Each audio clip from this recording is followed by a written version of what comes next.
Si estás aquí en la Florida y tienes un accidente de tránsito, te resbalas o tienes una caída en un lugar público, mi recomendación es que la primera llamada que hagas sea al abogado Jared Spinger. Él va a tomar por ti las decisiones legales necesarias y además te va a asesorar en cuanto a los gastos médicos.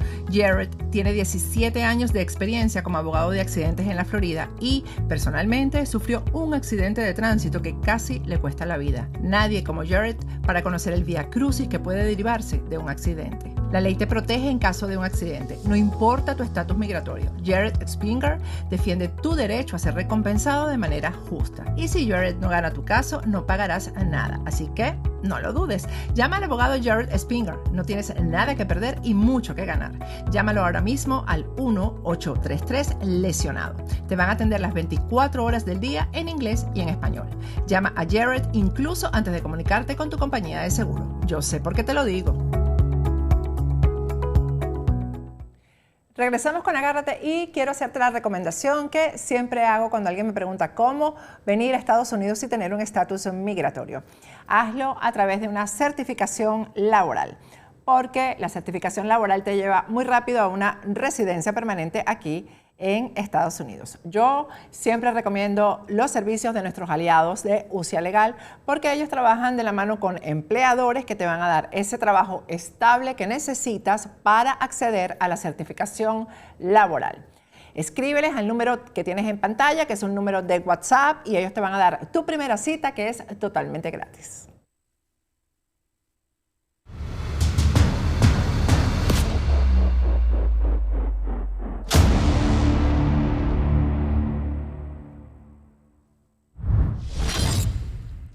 Regresamos con Agárrate y vamos a conversar con una venezolana que fue observadora en las elecciones en Colombia. Se trata de Edmalí Mauco, está con nosotros conectada desde Europa. Es bien tarde para ella. Buenas noches, Edmalí, ¿cómo estás? Buenas noches, Patricia, muchísimas gracias. Pues de nuevo contenta de estar en tu programa y bueno, no importa las horas que sean, pero siempre es importante estar en estos espacios para poder hablar de los temas que nos ocupan y de nuestro interés Y también que nos por preocupan. denunciar todo lo que pasa en la región.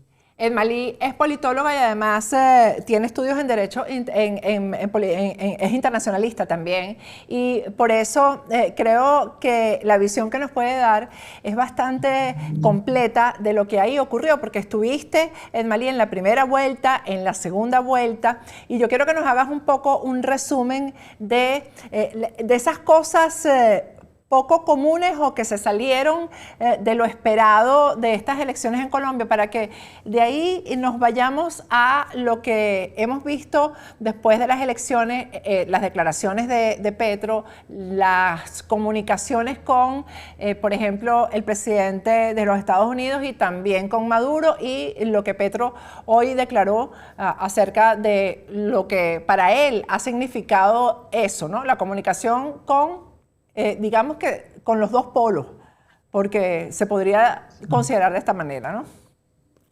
Sí, es correcto, Patricia. Bueno, primero para tratar de entender el enfoque también de lo que significa Colombia, es importante destacar que antes del proceso electoral presidencial también se llevó a cabo las elecciones legislativas en Colombia.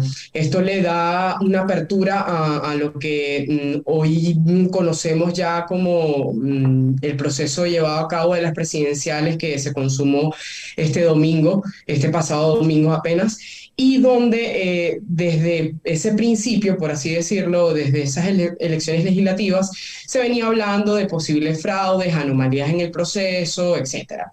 De hecho, hay una organización que es la Misión de Observación Electoral en Colombia, quien registra además más de 70 denuncias que se presentaron en este proceso y que justamente cuando se presentan estas denuncias empiezan una serie de escándalos con el registrador también de Colombia, que es Alexander Rocha, Y de hecho, la Procuraduría se había comprometido y le había prometido a las campañas presidenciales, en este caso, de que se iba a priorizar las investigaciones en cuanto a todo el proceso que había sido fraudulento o había indicios de fraude, justamente para poder sancionar al funcionario. Pero lo que nos damos cuenta es que a partir de todo ese proceso, cuando empiezan esta serie o esta oleada de escándalos, esto se paraliza y hay una denuncia constante, como siempre lo vemos en estos actores, en este caso Gustavo Petro, por el pacto histórico, donde siempre había denunciado el fraude. Pero no vemos, lo vemos reflejado claramente de que este fraude está perpetuado y está justamente ejecutado por ellos.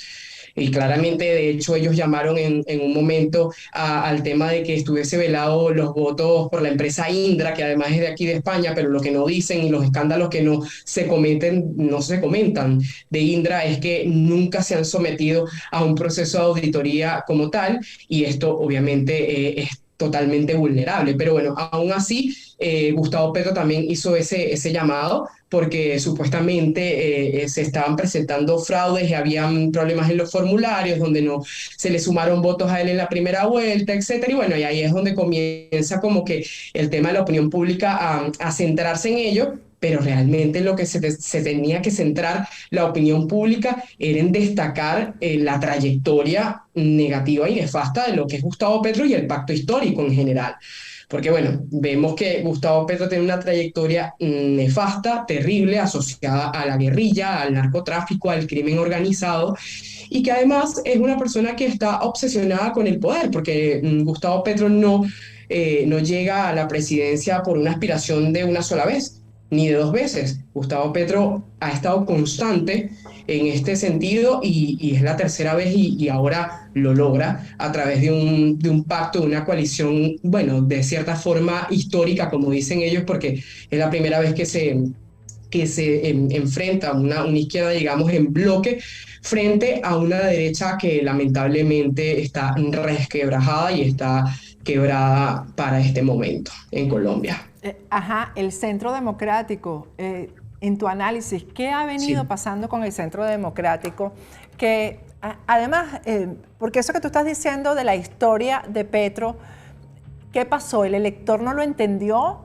¿No se le explicó bien? ¿O simplemente al elector de Colombia no le importa el pasado o el presente de Petro y su discurso y su ideología?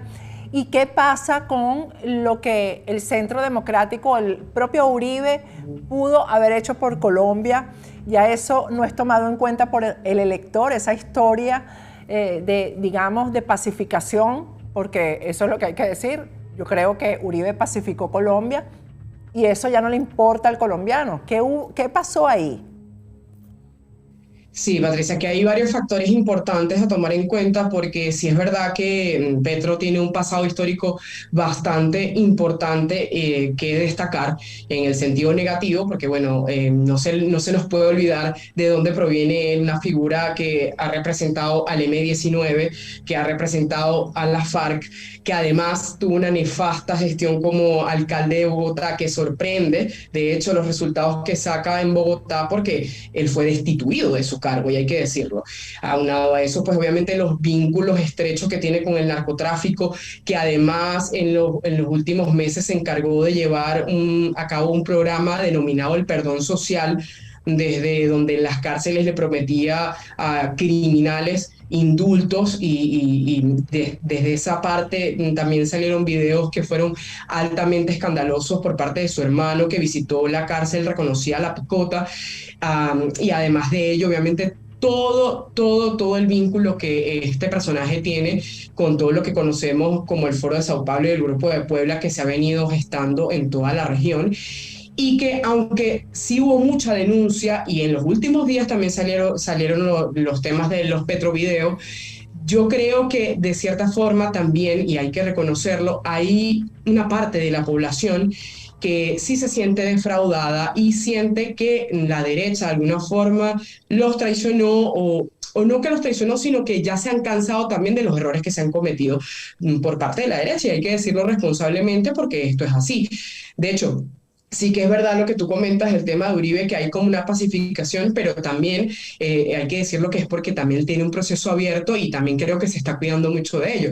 Sin embargo, hay que tomar en cuenta que el desplome que tiene el Centro Democrático hoy por hoy es bastante agudo y se nota muchísimo, no solamente en las declaraciones de cada uno de sus personajes que han sido destacados, senadores que actualmente todavía siguen en el cargo, se reeligieron o son nuevos, sino que ellos mismos también lo dicen, que hay que pasar por un proceso de refundación del Centro Democrático porque lamentablemente lo que Uribe venía haciendo, la figura que venía haciendo de peso, hoy por hoy se está desplomando y se está cayendo y ya no hay tanto apegue, por así decirlo, con esta figura. Y eso hay que decirlo abiertamente porque es una realidad. En ese caso yo creo que el llamado y la tarea también para el Centro Democrático y para todas las fuerzas democráticas reales o para esta derecha, como se quiere o como se define, es que debe haber una alianza en tanto y cuanto se pueda confrontar lo que viene, porque lo que viene es eso, es un gran bloque de fuerzas de izquierda, pero lo que vemos es que claramente el manual de siempre va a traer miseria, desgracia, muerte y desolación para cada uno de los ciudadanos de Colombia. Y no solamente para Colombia, sino para el resto de la región porque el peligro que representa Petro no es solamente para Colombia, es para el resto de la región. ¿Cómo ves tú a la comunidad internacional con respecto a esto? Ya él conversó con Biden y dice que lo que le queda de esa conversación es que Biden va a tratar a Colombia como un igual. Es decir, este tema, yo digo que es un tema siempre como desde el resentimiento. Es ese discurso del Sí. resentimiento, Estados Unidos no está por encima de mí, porque eso fue lo que destacó. Y bueno, igual que Chávez, ¿no? Es un tema de que estamos todos en las Américas, y es verdad, somos todos parte de América, pero siempre como diciendo, a mí Estados Unidos no me va a imponer, o no vamos a ser aliados. O sea, de una vez es como que no vamos a ser aliados o no va a aceptar también lo importante que ha sido Estados Unidos en Colombia para el progreso de la paz y para que Sí, el sí, colombiano también pudiera tener esa libertad de estar en la calle sin que, porque el plan Colombia fue un plan hecho entre ambos ejércitos, por ejemplo, ¿no? así es, Entonces, así es. y por otro lado, también entonces comenta, eso fue hoy en RCN que le hicieron una entrevista a Petro, comenta que conversó con Maduro y él con Maduro, de la conversación con Maduro rescata las alianzas que se van a hacer. Entonces ahí sí desarrolla más lo de las alianzas. Sí, sí, totalmente. A ver, mira, primeramente, no sorprende lo que hablabas de Joe Biden. De hecho, hay que destacar que hay un aspecto que no se comenta mucho ni en redes sociales ni en la opinión pública, los medios de comunicación no lo refieren tanto, y es que la internacional progresista que existe, que además está tomada y encabezada por Joe Biden, uno de los miembros principales y de las cabecillas principales desde antes de siendo senador es Gustavo Petro. Él es uno de los participantes. Bueno, a un lado de ello también está allí Rafael Correa y distintos personajes de la izquierda que nosotros hemos venido estudiando y viendo en la región constantemente. Entonces, esto nos sorprende. Ahora, ¿qué sí preocupa muchísimo? Como lo veníamos denunciando hace muchísimo tiempo, que Colombia era la joya de la corona y era lo que faltaba, por así decirlo, para poder desestabilizar de nuevo toda la región que ya otra vez ha venido en auge para los gobiernos en pro, por así decirlo, para el Grupo de Puebla y el Foro de Sao Paulo. Entonces, estos personajes que tú comentas, también como Nicolás Maduro, bien hacías referencia, y otros personajes en la región, son estos mismos personajes que se han dado la mano, se han lavado la cara y han tenido financiación entre unos y otros. Para nadie es un secreto que Gustavo Petro en su momento y para este momento también de la campaña presidencial pidió apoyo para su campaña presidencial y de allí es una de las fuentes de financiamiento ilegal en Venezuela. Entonces, no solamente esto, sino que escándalos también relacionados a personajes que están estrechamente vinculados con crímenes y que los hemos venido denunciando y que han aterrizado en la campaña de Petro, como lo son Piedad Córdoba, el mismo Roy Barreras, Armando Benedetti, y todos estos personajes que se han cubierto y han hecho como que de ellos una gran fuerza, el mismo Evo Morales, el Rafael Correa, y que son los mismos sospechosos de siempre, como yo le digo. Entonces, ¿qué es lo que preocupa, Patricia? Que hoy podemos estar hablando hoy, si vemos un mapa que hace rato lo ponías acá en el programa, un mapa de lo que sería la región entera, tienen más de 10 países a la cabeza. Y viene Esto, Brasil por esto ahí, es, viene Brasil por ahí. claro, es exactamente, viene Brasil, que las elecciones van a ser en octubre y que lamentablemente se ha hecho todo un lobby para poder traer de vuelta a la presidencia a Lula da Silva. Eso sería catastrófico, porque nosotros sabemos también todo el proceso histórico que lleva Lula da Silva, Dilma Rousseff, con todos los escándalos, con todo el tema de sobornos que ha habido y el tema de financiación ilícita, porque todos tienen en común algo, y es que son criminales. Son criminales. Entonces, sorprende mucho que uno denuncie esto, pero la ciudadanía todavía no lo entiende porque está como embelesada en ese discurso romántico y en la misma falsedad de siempre, porque la izquierda es perfecta creando mitos, relatos, historias, pero al final, cuando toman el poder, sabemos que están ahí perpetuados años por años, como en el caso de Cuba y Venezuela, que llevamos más de 20 años en la miseria, en la desgracia, y además que nosotros por fuera también como si no tuviésemos país. Así Esa es la es. verdad. Malik, ¿y cómo ves tú las instituciones en Colombia?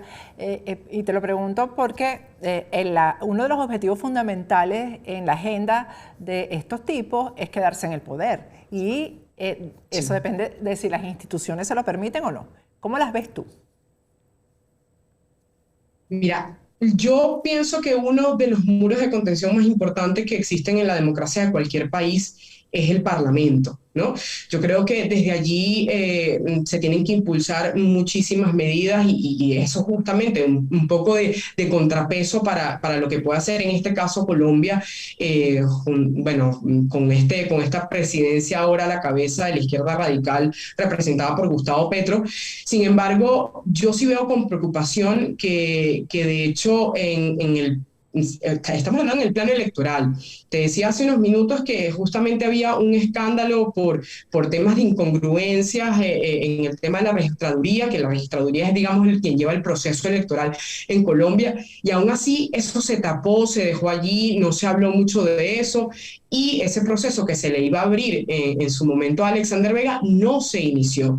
Otra cosa que yo veo con preocupación, y lo digo con responsabilidad, en una de las charlas que yo estuve como observador internacional, también pude notar que la registraduría se jactaba de un trabajo de transparencia total y que en los últimos meses había alcanzado el tercer puesto como ente, digamos, que le daba más confianza al ciudadano. Esto con base a una encuesta que se sacó de Inbamer, que son de varias firmas o de varias organizaciones que están trabajando para estas actualizaciones que hacen normalmente mes a mes. Y a mí me sorprende que el registrador hable de eso, porque eso más bien dice lo contrario. Si tú quieres hablar de que eres el tercer organismo que realmente tiene más, en el que tiene más confianza el ciudadano, la verdad es que da mucho que desear. Realmente el ciudadano y la comunidad internacional sabe perfectamente que hay incongruencias y hay cosas que hay que evaluar dentro del proceso electoral en Colombia. Hay que recordar también que el proceso electoral en Colombia es un proceso que no es automatizado, es manual, y desde luego que allí está para prestarse diversos fallos y que además, para finalizar, debo decir que la mayoría de los testigos electorales que velaron tanto en la primera como en la segunda vuelta eran del pacto histórico. ¿Vale? ¿Qué quiere decir eso? Que obviamente ellos estaban apeltrechados, como decimos nosotros, y tenían todas las de ganar porque tenían un comité duro, puro, que estaba ahí velando por los votos del pacto histórico en este sentido. Entonces, claro, ¿qué pasa? que en una primera vuelta se creía que la figura de Federico Gutiérrez, Fico, iba a pasar a una segunda vuelta y esto no pasó, sino que entró al juego un outsider, como fue Rodolfo Hernández. Entonces esto desconfiguró también un poco el espectro político, por así decirlo. Y tú que estuviste ahí y estuviste en contacto con todos estos sectores que ahora son oposición, Fico, también el candidato que se enfrentó al final y perdió, y también el Centro Democrático, ¿los ves con capacidad de unirse? Porque también quedan todos como perdedores ahí, ¿no? Y son los grandes perdedores, porque no fueron capaces tampoco de reunir los votos para enfrentársele a Petro, ¿no? ¿Crees que sean capaces de unirse para defender Colombia, para protegerla? ¿Cómo los ves de aquí en adelante? Espero que sí, pero veo con preocupación, Patricia, sinceramente, en los últimos, de hecho, en estos últimos días, que son pocos, porque la elección, como te digo, fue el domingo, estamos hablando del día miércoles, ha sido muy poco digamos, los días que llevamos, pero han habido declaraciones en redes sociales incluso de personas muy reconocidas dentro del Centro Democrático, entre las mismas redes sociales, senadora con otra senadora, digamos, con escándalos entre ellas, o no escándalos, sino que una tiene una posición, por ejemplo, frente al tema uribismo y la otra tiene una posición distinta. Entonces, cuando ves que entran al juego de debatir algo como esto y no debatir algo más trascendental como lo es lo complicado, lo complejo que va a volverse el escenario tras una presidencia de Gustavo Petro, es complicado. Pero también hay que decir que Gustavo Petro tampoco gana sobrado en las elecciones. O sea, hay un país dividido, o sea, está dividido a la mitad prácticamente.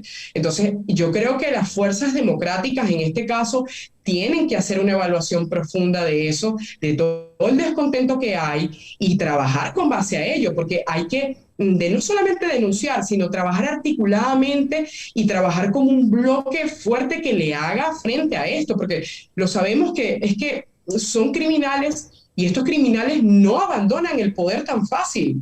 Entonces, claro, si no hay una unión real de fuerzas democráticas que apoyen y que en su norte sea la libertad, el Estado de Derecho, las instituciones democráticas, y que entiendan que esto no es un proyecto solamente nacional, sino un proyecto regional, y que tenemos que también unir alianzas afuera, yo creo que lo vamos a perder todo. Los ciudadanos no están para ello, porque hay si bien hay un desentendimiento de cierta forma por el tema comunismo, como lo vemos por cómo ha ganado Petro, sí es cierto que hay un entendimiento clave también por otra parte de la población bueno, que ha entendido que esto penetra sus fronteras y que tienen que hacerle frente a ello, desde luego. Entonces, yo espero que la derecha, en este caso democrática de Colombia, lo haga, porque es muy preocupante ver cómo figuras como Fico, que en su principio se veía tan fuerte, se ha desplomado. Se desplomó, El mismo sí. Rodolfo, aunque bueno,